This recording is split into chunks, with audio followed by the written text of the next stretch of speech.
This video discusses recent wartime experiences that may cause distress to some viewers. Viewer discretion is advised. G'day, my name's Eamon and welcome back to Australian Veteran News. This is part two of our chat with Jeb Summers. Jeb has been talking to us about his time as a rifleman at 5RAR. Jeb's deployed to East Timor and Afghanistan, and Jeb's been really generous in talking us through a couple of the incidents that have affected him in later life, and that I suppose, for you, Jeb, stuff you're dealing with. What we spoke about in sort of part one is that the story up till you came back from Afghanistan in 2011. What I really want to talk about now is from 2011 to now, and from now into the future. So can you tell us, and again, if you're comfortable with it, for anyone watching this, if you're not comfortable with what we're discussing, if there are any triggers for you, jump on open arms straight away. Talk to someone who can help you. Make sure there's a support network in place for you. But for you, Jeb, when was the moment you knew your mental health was starting to be affected? Sure. What was the time for you? So let's just lead off where we came from. So just getting out of the army. So let's talk about something in particular. Let's talk about the army training and how the army training comes into effect. So obviously, anyone who has been a service member will know the training is rigorous, it's hard, and they basically teach you that any injury that you have is a weakness, and to always move forward. Now, I really agree with the training because, put yourself in a situation in Afghanistan where you do get injured. Well, you do have to keep moving forward. You have to find that guts and strength to move forward. But what they didn't do with any of us getting out at the time, I think they're starting to implement this now, is they didn't desensitize us. So when we got out of the forces, well, you keep thinking you're 10 foot tall and bulletproof. And I think that's where a lot of issues manifested for myself in particular, because I'd come out, I've obviously been through a couple traumatic situations. It also comes back to, you think, oh, someone's done more. I don't deserve to have these feelings. Yeah. Why do I have them? And you push it to the side, and you continue to push it to the side. So look, I'm not going to lie to you. I'm just going to be black and white with it and tell you how it was. Like, I got out of the army, and I reckon nearly every weekend there, I was going out and partying. I was taking party drugs. I didn't realise what I was doing at the time, but didn't really think about it till years later. But what I was doing is I was chasing a high. So I wasn't depressed and didn't think about these incidents. So like many of people out there, substance abuse, alcohol abuse, it was all part of it. And that's how it manifested into something really bad, to the point where I actually tried a couple times to take my life. So for you, to go back slightly there, you talk about the partying, the drinking, the drugs. Was that trying to chase those feelings that you had overseas again, to chase that adrenaline rush, that power? No, I wouldn't say that. I wouldn't concur with that opinion. I would say more to get that happy, fuzzy feeling, just to be happy, Like, I think there was a lot of depression behind what I'd gone through, and I just wasn't coping with it. I wasn't recognizing it. So every weekend I'd go out and pop these magical pills and have the time of my life, be happy. So every weekend I would do it, and I did it there for a good, I don't know, 2, maybe 3, more than 3 years. Yeah. And what were you like when you were sober at that time? Sorry? What were you like when you were sober? When you weren't partying, what were you like? Oh, again, my memory's very fuzzy on stuff like that. I can't really remember, but yeah, every weekend I was hitting the piss, and every weekend I was getting on these drugs, chasing that high. So I must have been pretty depressed over stuff that had manifested, and I didn't see significant in any of these incidents that had happened overseas, because I felt like the injury shouldn't affect me and that I should move forward. And that's how we've been trained. That's what we need to do. But it wasn't the case, and it put me in a really bad way in the end. So it got to the stage where obviously these issues had been affecting me. I'd found a partner, a fiance. She could tell stuff was going on. She wanted me to talk about it.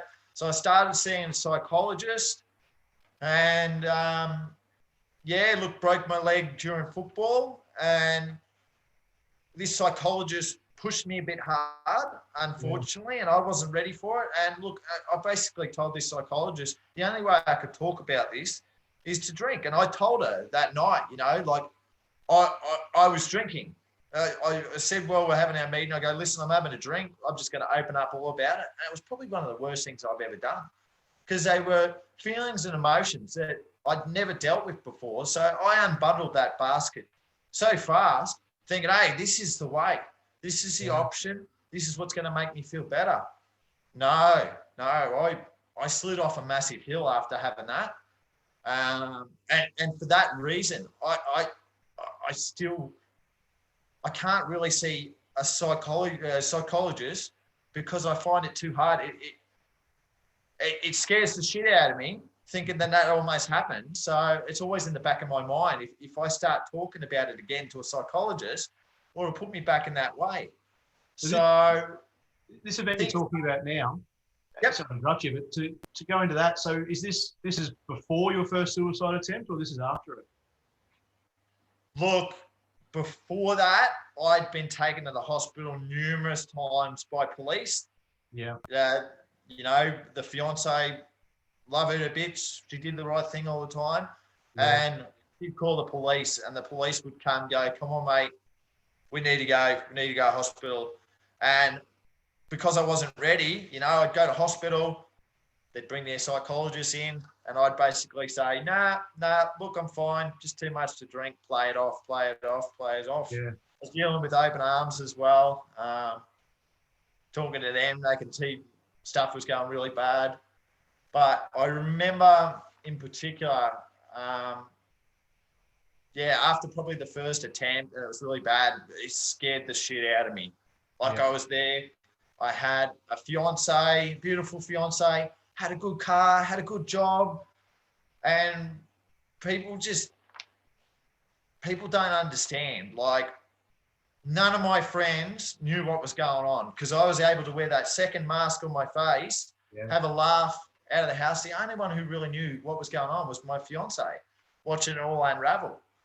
And the worst thing was, when you finally had that first attempt, you're going, shit, I've got to do something. And because you've been out of the network for that long, I'd isolated myself. I weren't talking to any of my army buddies anymore, hardly. Totally isolated myself.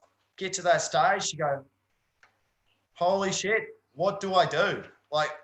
Who do I contact? How do I get this help? Yeah.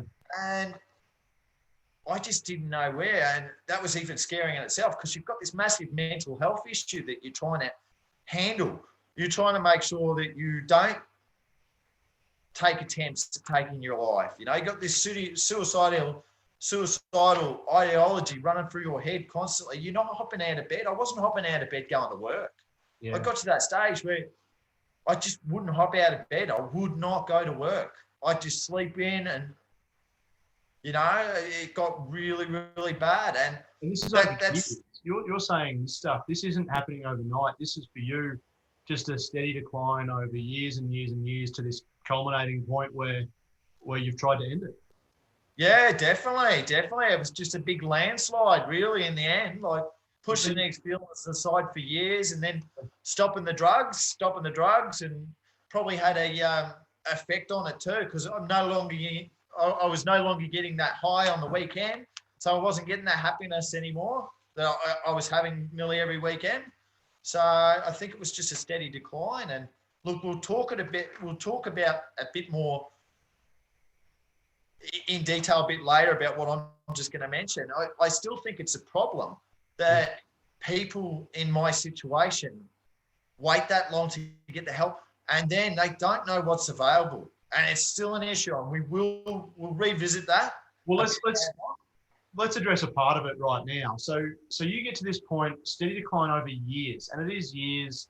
You stop taking drugs. You have your first suicide attempt. You've been to hospital a number of times there, and I imagine the police have taken you in and sectioned you, and you've played it off. What did you do to get better? What was there a mindset that you needed to get better? Was there a choice you made, or?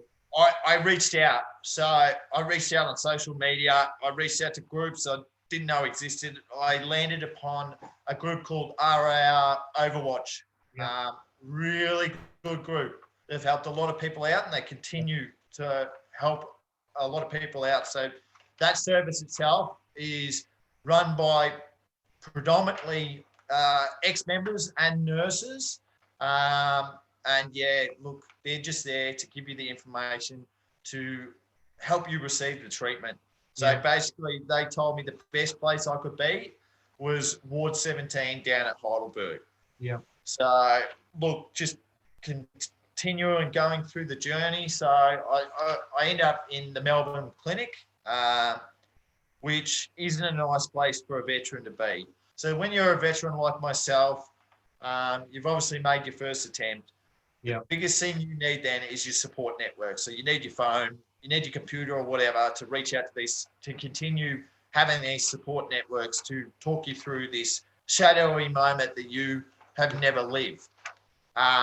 Melbourne Clinic, look, they're there to help out with people with PTSD, but the first thing they do is they take away your phone charger because it's got a cord on it. Yeah. So what, straight away, that's a trigger. That was a trigger for me. I started panicking. I go, how am I going to reach out to my support networks? How am I going to do this? You know, like I was in there. I'd finally come to terms with, hey, I've got mental health issue. I need to get help. Yeah. And that in itself was hard to just say to yourself, like, absolutely, I've got this issue. I need to deal with it. And so who was in there with you? Who are the people? You're a veteran. You've got back from Afghanistan. This is 5 or 6 years later. Your issues are caused by your service in Afghanistan, and who was in the ward, or who was in the Melbourne Clinic next to you? No one. It was all people, schizophrenics, meth addicts. Like, look, they're there to get the right treatment. I'm not knocking the facility in any way. Like, it just wasn't the right environment for a veteran. So the programs they run, they're great programs, but I believe, in my opinion, and I will outline that again, in my opinion, that it wasn't the right, correct facility for a veteran. So where do you think you should have been? Well, where my support networks were saying that I needed to be, which was Ward 17. So I think it was only 5 or 6 days in the Melbourne Clinic, and I got transferred over to Ward 17. Yeah. So that's when I did my first stint at Ward 17. They got me on medications. Unfortunately, you know, the first ones really didn't take. I thought they did.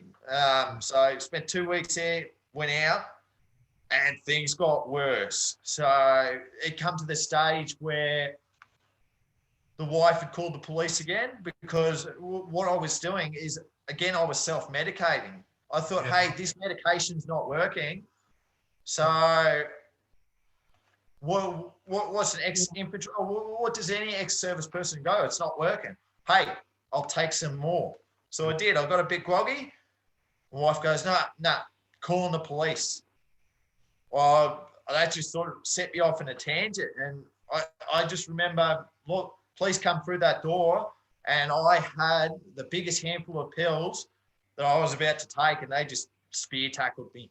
Yeah. They were able to get me back to a facility, end up doing my second stint down at Ward 17. Got onto some medications there. Those medications worked. Maybe a month or two later, the antidepressant slowly stopped working again. Right. So they upped up that same medication.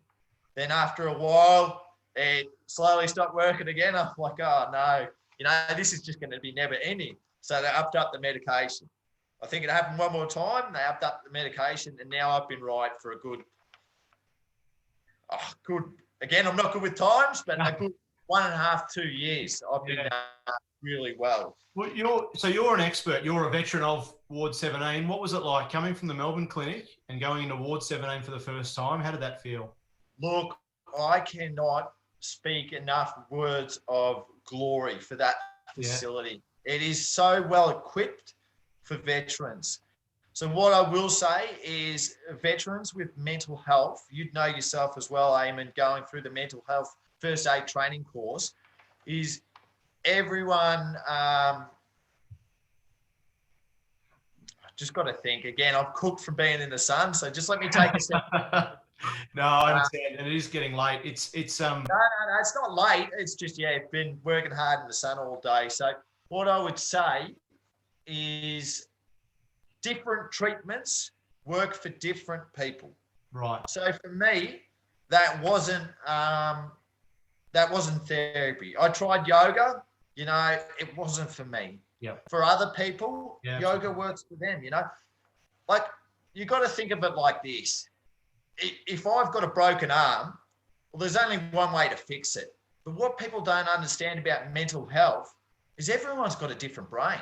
Yeah. So you're trying to treat a broken arm, it's the one treatment. But with mental health, well, different treatments work for different people.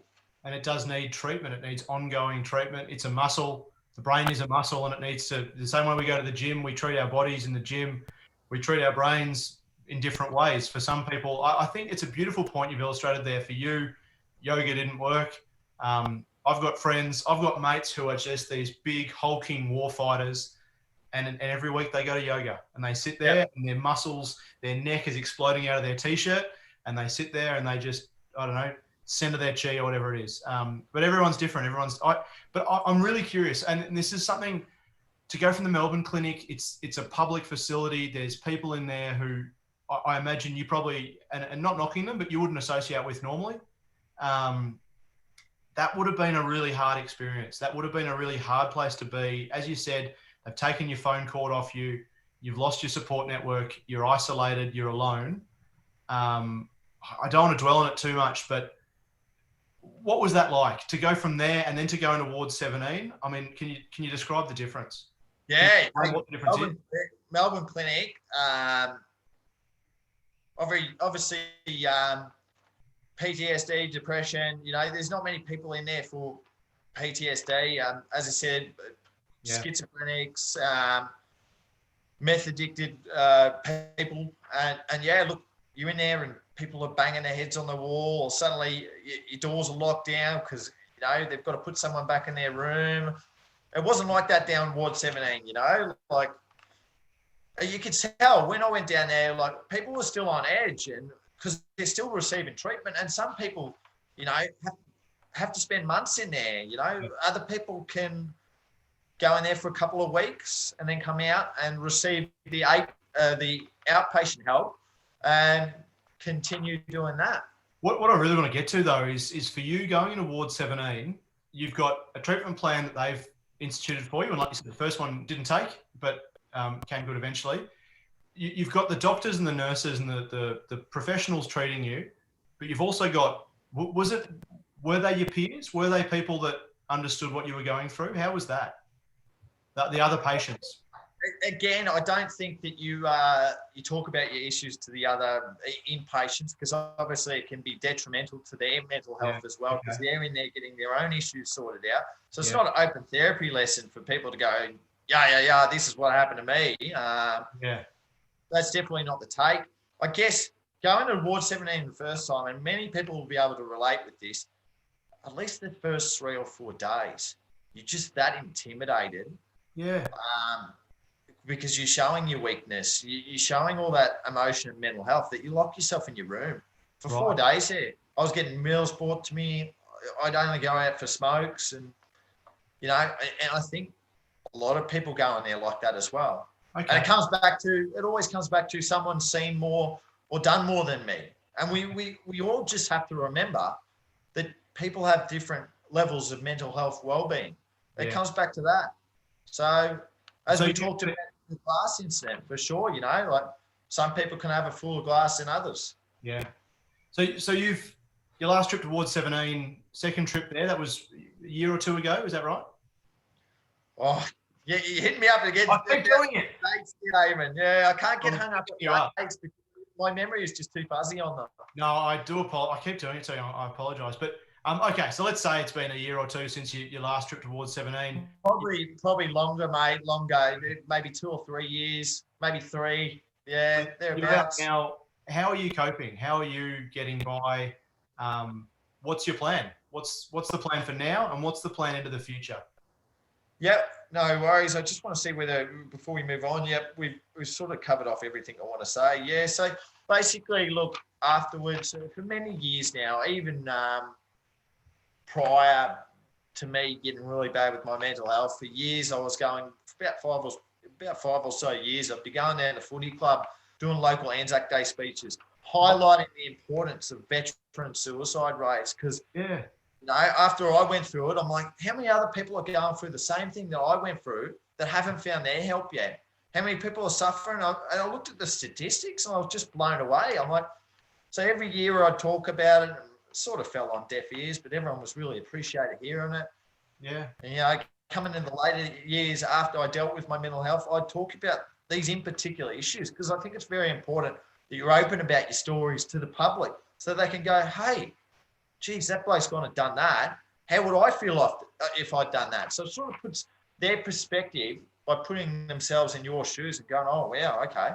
Bringing a bit of humanity to it, a bit of, definitely. So, look, not last year because of COVID, but the year before that, I asked our Sunbury RSL president, Graham, whether I could have a speech down at Anzac Day 2008.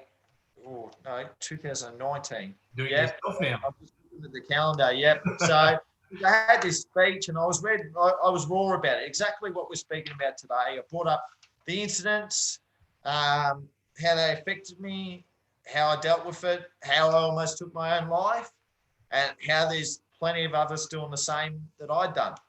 And that we need to do something about it. We need to be better as a country. And that resonated with a lot of people. So what came about with that is I had a mate hit me up from the RSL club, and he basically said, well, you know what, you're very passionate about it. Why don't we do something about it? I go, you know what, you're onto something here. So we did, and that's how sort of Save Our Services Australia come about and was created. And now we're a non-profit organisation. We've got all our DRG status approved. We're not a big organisation, but no one gets paid. I work hours and hours. I spend hours of my own time because I'm passionate about it. I'm passionate about helping other people that are in my situation, that have isolated, that are reaching out, that can't find these services. And obviously we really want to talk about Save Our Services, but just to go back slightly, you talk about the RSL, you talk about the footy club, and I think it's really interesting language you use, that when you gave that speech at the RSL, it really resonated with people.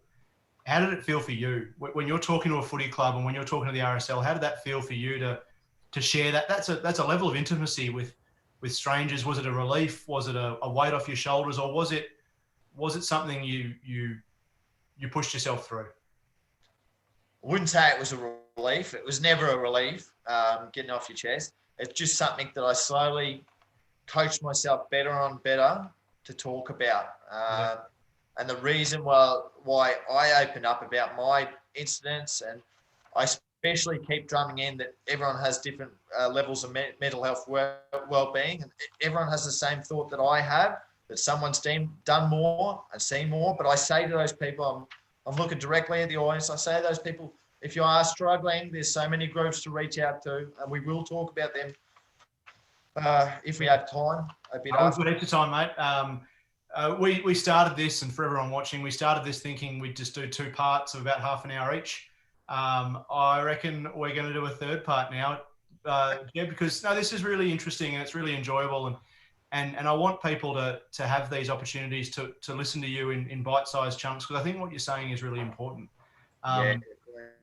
These are the conversations that people are struggling, and if someone can see you and say, you know what, I'm drinking every weekend, I'm drinking throughout the week, I'm taking drugs, I'm doing all that sort of bad stuff, I'm self-medicating. But this dude, Jeb, who's wearing a pineapple T-shirt, what he said has resonated with me. I'm going to reach out. Yeah, a few infantry men will remember the pineapple. We've all had a few of those. All about the pineapple. Well, what we might do, really quickly, you've sort of already said it, but what really motivated you? What was the motivation to start Save Our Services? And what we might do is I'll get you to answer that. We'll pause again, and then we'll jump into what it is and where you're going from here. But what was the motivation? Why did it all come about? I want to help people out like-minded myself that were struggling, weren't reaching out for help. And I wanted them to hear what I had to say. I wanted them to relate with what I had to say and go, hang on, I'm doing exactly what this bloke did. I'm feeling exactly how I did, how he did. He's got through this issue. I want to get through this issue. How has he done it? Look, before we started Save Our Services, I'd already been helping a few veterans get into the facilities and get help. I guess a key obstacle that I found was waiting times in PTSD centres. Yeah. Ward 17, greatest facility I've ever been at. And all the wards around Australia, unfortunately, have massive waiting times. Like I tried to get one bloke in, I think it was 6 or 8 weeks waiting time. And I'm telling you right now, telling all your viewers that if I had to wait any longer than I did, if I had to wait that extra 2 weeks, I wouldn't be here, because all these issues hit you all at once and you're a crumbled mess. You don't know where to go. You don't know where to reach out to, but you need the help then, because if you don't get the help, well, you're not going to be here. It's a huge point. It's a really relevant point. Do you know what the wait time is at the moment for Ward 17? Look, I've been out of the loop for a bit, obviously, with COVID-19. I'm not sure what the wait time is at Ward 17. And again, I want to be sure that I do absolutely particularly articulate this in a certain way that, hey, they are the best service I've ever had. Their best facility in Victoria, hands down. They go above and beyond. Because I know with a lot of facilities, waiting times is always a very tedious talking topic. Yeah. So, I'm throwing my full support behind Ward 17. I believe the changes need to be made at a state and federal level. And I have been advocating and writing to state and federal members regarding these issues. Unfortunately, they get up to the ministers, and it's always, we've all had it, it's always the same cop-out answer. It's the thank you for your service, but all of our things that we have in place are working. It's always the same for ministers. They don't want to recognise that there's a fault in their system. So with your magic wand, you can fix it. What's the first thing you'd introduce if you could do it like that? Yeah, okay. So with all PTSD wards, I would expand. If they have the room to expand, I would expand. Look, I know all around Australia, they're having troubles finding nurses and doctors. I would try and get more nurses and doctors in. Now, whether we need to put a skill shortage and make a visa to get more people from overseas to come over, or whether we need to raise their wage, again, this is above my intellect. And I hope the people that can pull these strings can pull these strings and make all this happen. That would be the ideal world. The ideal world would be these people, when they have the problems, can go straight into these facilities. Yeah. Don't get me wrong.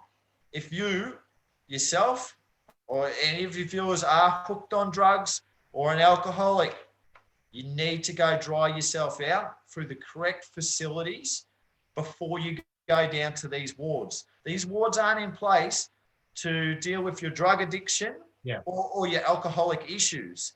You need to deal with that, going through whatever rehab you need to, get yourself clean before you go to these facilities. But it sounds like what you're saying is the biggest thing you'd want to change is that crisis, that crisis help, that the veteran's in need, he's at he or she's lowest low, and you want to get them in straight away. You want to get them through that door immediately and get them the help they need that day, that night, that morning, whatever time it is, wherever it is. Yeah, definitely. Yep. And granted, again, it goes back to if you're on alcohol or substance, you need to wait till you dry out. You can't expect to be going down there in an alcoholic mess and putting that on the staff. You Absolutely. need to be in a sober state. You need to be accepting of the treatment. A lot of people go into these facilities not ready for the help. Unless you're ready to help yourself, no one else can help you. Jeb, I reckon that's a good point to finish on. We're going to pause it there. We're going to come back for part 3 after we have a quick break. Jeb Summers, this is fantastic, and I really appreciate your time so far. We'll be back in just a few moments or whenever you want to watch it again. But part 3 is coming right up. Jeb Summers, thanks for your time, and I'll pause it there.